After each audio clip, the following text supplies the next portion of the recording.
তো ফ্রেন্ডস, কৃষক বন্ধু প্রকল্প রাজ্য সরকার দ্বারা শুরু করা একটি প্রকল্প, যার মাধ্যমে নথিভুক্ত কৃষকদের সর্বোচ্চ 10,000 টাকা এবং সর্বনিম্ন 4,000 টাকা 2 মরশুমের মাধ্যমে স্থানান্তর করে তাদের ব্যাংক অ্যাকাউন্টে। এই কৃষক বন্ধু নতুন প্রকল্পের মাধ্যমে আবেদনকারী কৃষকদের পরবর্তী কিস্তি অর্থাৎ খরিফ 2024 সালের কিস্তির জন্য অপেক্ষা করছেন। 2024 সালের খরিফ মরশুমের টাকা কৃষকদের ব্যাংক অ্যাকাউন্টে কবে ক্রেডিট হবে সেটা নিয়ে আপনারা চিন্তায় রয়েছেন। আজকের এই ভিডিওতে কৃষক বন্ধু প্রকল্পের সংক্রান্ত একটি আপডেটস আপনাদের মাঝে শেয়ার করব, যে আপনারা এই প্রকল্পের মাধ্যমে যে টাকা রয়েছে সেটি আপনারা কোন মাসে পাবেন। অবশ্যই আপনারা কিন্তু শেষ পর্যন্ত আজকের এই ভিডিওটি কন্টিনিউ করবেন। আশা করি আজকের এই ভিডিওর মাধ্যমে আপনাদের এই বিষয়টা ক্লিয়ার হবে যে কৃষক বন্ধু প্রকল্পের মাধ্যমে এই টাকাটি আপনারা আপনাদের ব্যাংক অ্যাকাউন্টে কবে পাবেন। দেখুন, কৃষক বন্ধু প্রকল্প যেহেতু রাজ্য সরকারের, সেক্ষেত্রে যে অফিসিয়াল ডেটটা মানে যে তারিখে টাকা রিলিজ করে থাকে সেই ডেটটা কিন্তু রাজ্য সরকারই রিলিজ করেন।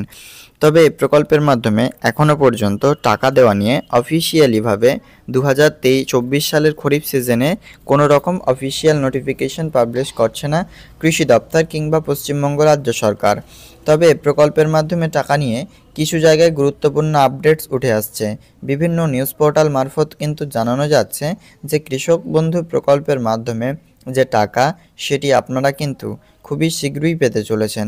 তবে এটা কিন্তু খুবই একটা লেট হবে এমনটা কিন্তু নয়, এরকমও কিন্তু জানাচ্ছেন। তবে তা শীঘ্রই বলতে একদম যে এই মাসেই ঢুকে যাবে বা এই কয়েকদিনের মধ্যেই ক্রেডিট হয়ে যাবে আপনাদের ব্যাংক অ্যাকাউন্টে, এমনটাও কিন্তু নয়।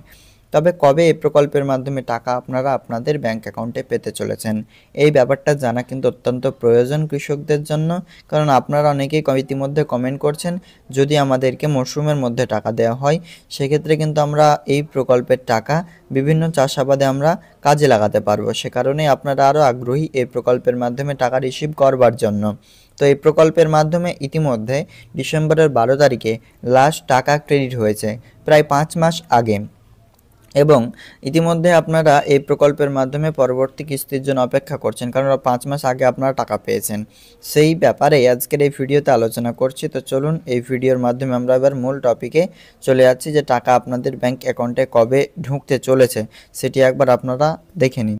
দেখুন, কৃষক বন্ধুর প্রকল্পের অফিসিয়াল ওয়েবসাইট অফিসিয়ালভাবে জানাচ্ছে যে আমরা যে টাকাটি পাবো, অর্থাৎ আমরা যে টাকাটি ক্রেডিট হবে আমাদের ব্যাংক অ্যাকাউন্টে সেটি হচ্ছে খরিফ ইনস্টলমেন্টের।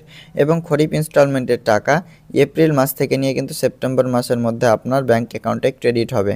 তো কোন মাস থেকে নিয়ে আপনাকে বললাম এপ্রিল মাস থেকে নিয়ে সেপ্টেম্বর মাসের মধ্যে কিন্তু টাকা ক্রেডিট হবে। তবে এই টাকাটি আপনার এপ্রিল থেকে সেপ্টেম্বরের মধ্যে যে কোনো মাসে ক্রেডিট হতে পারে। এখানে মাসগুলো আপনারা লক্ষ্য করুন, এপ্রিলের পরে যেমন মে মাস রয়েছে, এরপর হচ্ছে জুন মাস এবং তার পরবর্তী মাস হচ্ছে জুলাই মাস। তো সেক্ষেত্রে কিন্তু এই প্রকল্পের মাধ্যমে এই মাসগুলোর মধ্যে দিতে পারে। তারপর রয়েছে আগস্ট, তারপর হচ্ছে সেপ্টেম্বর। তো এই সমস্ত মাসের মধ্যে প্রকল্পের টাকা কিন্তু আপনাদের ক্রেডিট হবে এপ্রিল টু সেপ্টেম্বর মাসের মধ্যে। তবে আপাতত যেহেতু পুরো ভারতবর্ষে ইলেকশন চলছে, সে কারণেই কিন্তু ইতিমধ্যে আপনাদের কোনো রকম এই প্রকল্পের মাধ্যমে টাকা দেওয়ার প্রসিডিওর শুরু হয়নি। আর ইলেকশন শেষ হতে যাচ্ছে আপনার হচ্ছে 4 জুন। তো 4 জুন যেহেতু শেষ হতে যাচ্ছে প্রকল্পের মাধ্যমে রেজাল্ট, সেক্ষেত্রে আশা করা যাচ্ছে রেজাল্ট পর্ব শেষের পরে আপনারা আপনাদের ব্যাংক অ্যাকাউন্টে এই টাকাটি পাবেন, এরকমই কিন্তু জানানো যাচ্ছে বিভিন্ন নিউজ পোর্টালে। আপাতত কোনো জায়গায় বিজ্ঞপ্তি দেয়নি, ব্যানার দেয়নি যে কত তারিখে রিলিজ হতে চলেছে। তবে আপনারা জুন মাসে প্রকল্পের মাধ্যমে টাকা আপনারা আপনাদের ব্যাংক অ্যাকাউন্টে পেতে চলেছেন। আজকের আপডেট এ পর্যন্তই, দেখা হবে নেক্সট আপডেটে ফ্রেন্ডস। Thank you.